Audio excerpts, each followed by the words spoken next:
And hello everyone, my name is Shevin. This is Put a Swing on It.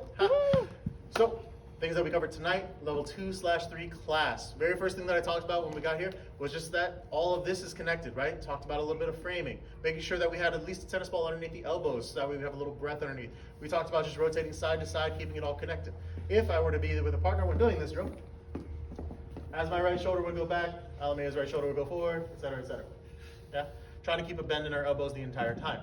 Things that we went over after that. We talked about first the sugar push. As we went through the sugar push, we made sure that we were changing hands gradually, not just grabbing at the arm on one, but instead 1, 2, and as I get to here, I want to make sure that I'm kind of lowering my lowering my center of gravity a little bit, because I want to keep my shoulders exactly level. So I'm going to hit this 3, 4, 5, 6, sending my right side then forward. Once again, that's going to be 1, 2, 3, 4, 5, 6. Not arriving too early. A lot of leaders, as we were getting into this, we're going 5, holding 6. It's too fast. Instead, 1, 2, 3, 4, 5, 6. Next, we do a free spin. Instead of me stepping directly backwards, I want to make sure that I'm stepping down line as I'm doing this. As I step down line, 1, 2, I'm going to have Alamea do a 3. So as Alamea comes forward, she's going to hit a 3, hitting this hook step. I'll do it on the other side so everyone can see.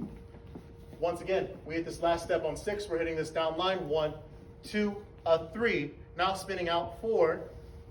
And she comes around to find me, yeah? Stepping back for 5, 6, ending up in an anchor position. Full time, it'll look something like this. 1, 2, 3, 4, 5, 6. Jesse. Now, we talked a lot about linear plane tonight. So as Jesse brings me in for this sugar push and offers the second hand, I want to make sure that I'm still pushing my hip, not pushing my shoulders, right? I don't want to push down on his hand. As well for the leaders, I don't want the leaders to take their shoulder out of alignment, because now I'm pulling myself this way as Jesse pulls that way. Instead, as he comes in, I want to be able to push my hip and continue pressing into Jesse, creating this compression right here, right? Creating this tension. As Jesse comes out, I want to stay there until he releases right there. Now I can settle back with my back poised. As he goes forward into this down line, 1, 2, 3, I can either spot wall or I can spot him. As I come around, spotting wall, step, step. Go ahead and do it again. Or I can come around, spot him, stepping away, ending in the anchored position.